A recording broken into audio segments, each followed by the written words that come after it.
Hey guys, I want to talk to you about those new work rules that are rolling out for SNAP and Medicaid, especially as how they relate to seniors and people with disabilities, because we've been getting a lot of questions about that.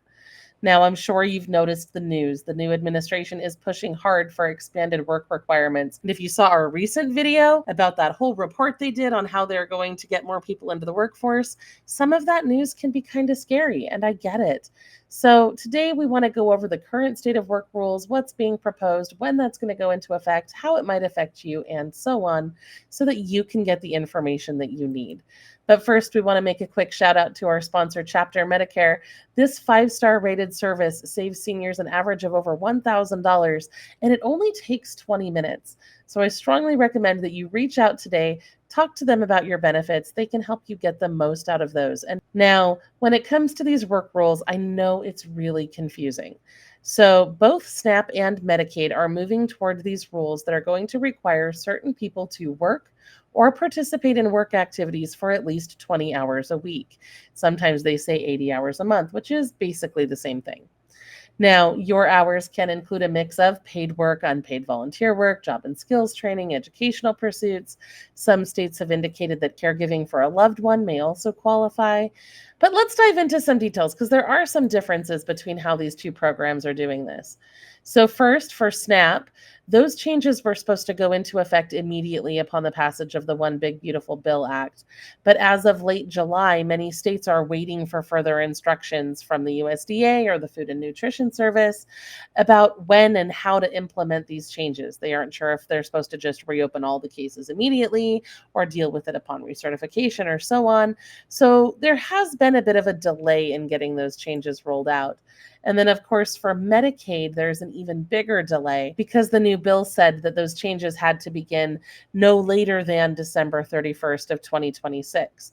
So a lot of people are expecting those changes to go into effect in 2026, but some states are jumping ahead and not waiting. So if you want to check out our other video about those new work rules, we do have some additional details about those states that are jumping ahead.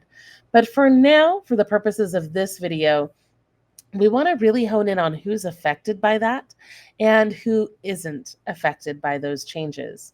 So, the new work rules are intended to apply to able bodied adults without dependents. Sometimes you'll see them referred to by that acronym there. These are adults within a certain age range who do not have a disability and do not have children. So, if that's not you, you may be exempt. Of course, there are some things, as you know, if you're a person with a disability, it can be hard to prove that. So, we are going to dive into more detail about what the age limits are, how to define a disability, and so on. Now, we'll start out right off the gate with those exemptions for seniors because that's the easiest place to start. The rules say that both SNAP and Medicaid are not going to apply work requirements to anyone ages 65 or older. So, if you are age 65 or older, you should be good to go. You shouldn't have to worry about this at all. So, that is good news if you qualify underneath that rule. Now, for people with disabilities, I'm sure you already expect this, but it's going to be a little bit more complicated. The law does make exemptions for people with physical or mental disabilities, and there are several ways to prove that. The easiest one, of course, is to have a letter from a government organization like the Social Security Administration or the VA stating that you have a disability and that you're unable to work because of it. You can get help applying for Social Security disability from our partner at the link that you see on screen. And if you have previously applied and been denied for either Social Security or VA benefits, they can help you with those appeals as well. Now, that's the easiest way, but that doesn't mean it's the only way. You may be eligible for an exemption even if you don't get any sort of disability checks. You may need a doctor's note, a diagnosis, you may need to fill out a medical exemption form. But as long as you have a disability that does prevent you from working, you should be able to get that acknowledged in some way. Now, of course, it is, like I said, going to be a little bit complicated because each program does define disability a little differently. For the purposes of SNAP or food benefits, this is how the USDA defines a disability. I just copied and pasted this straight from the USDA website. It says in SNAP, you are disabled if you meet one of the following criteria. There are 6 of them there. You only need to qualify for one of them. Medicaid rules, on the other hand, typically rely on the same definition of disability that SSI uses. Now, the SSI definition has three parts, and I've highlighted them in different colors there for you. The SSI rules say, quote, the law defines disability as the inability to engage in any substantial gainful activity by reason of any medically determinable physical or mental impairments, which can be expected to result in death or which has lasted or can be expected to last for a continuous period of not less than 12 months. Those are the definitions for SSI.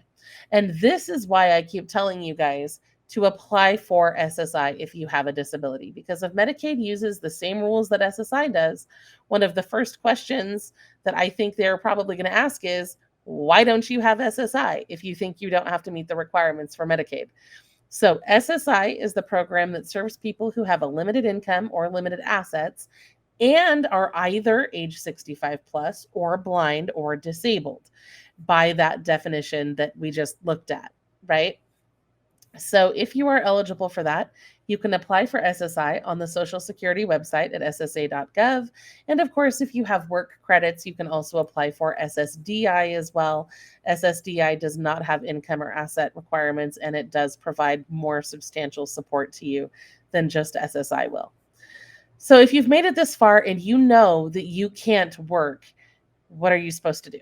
Right? So if you're sick, disabled, or caring for someone, you may qualify for an exemption. You should ask your caseworker about any eligible exemptions. You may need an exemption form, and you may need a doctor or a counselor or another professional to fill that out on your behalf. Please don't wait for them to offer it. You may have to be proactive here, speak up, ask questions. And I would make sure that you have the information for your local legal aid office or disability advocate on hand so that when these new rules do go into effect, you know who you can call if you need extra support. Now, of course, some people will be required to go to work as a result of these changes. And if that's the case, you may need to start working at least 20 hours a week or take part in approved job training, education, volunteer work, that sort of a thing.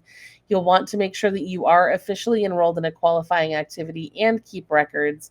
And you'll want to make sure that you understand the tracking and reporting requirements so that you don't miss any deadlines or make any mistakes. Now, those are still in the process of going into effect. So, in the meantime, what you can do right now is make sure that you stay informed. The best way to do that is to subscribe to our email newsletter because YouTube does not send you notifications for every video that we publish here or on our other channel or the articles we put on our website.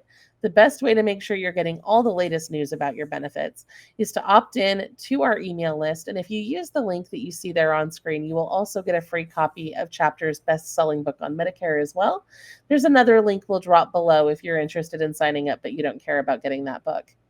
Now, you can also prepare early by gathering your medical documents, talking to your doctor, getting proof of disability so that you have that on hand when the time comes that you need to prove that. And of course, you can also start looking for volunteer programs that may be able to work with you, part-time jobs, training that could count toward the requirements. If you're disabled but not disabled enough to meet that SSI benchmark, you're going to want to look for opportunities that are going to be able to accommodate your needs while also helping you meet those requirements as well. So just wrapping up here with one more shout out to our sponsor chapter. They are great. Highly recommend that you go check them out. I'll be back soon with more ways that you can save money and get free stuff. I'll see you there.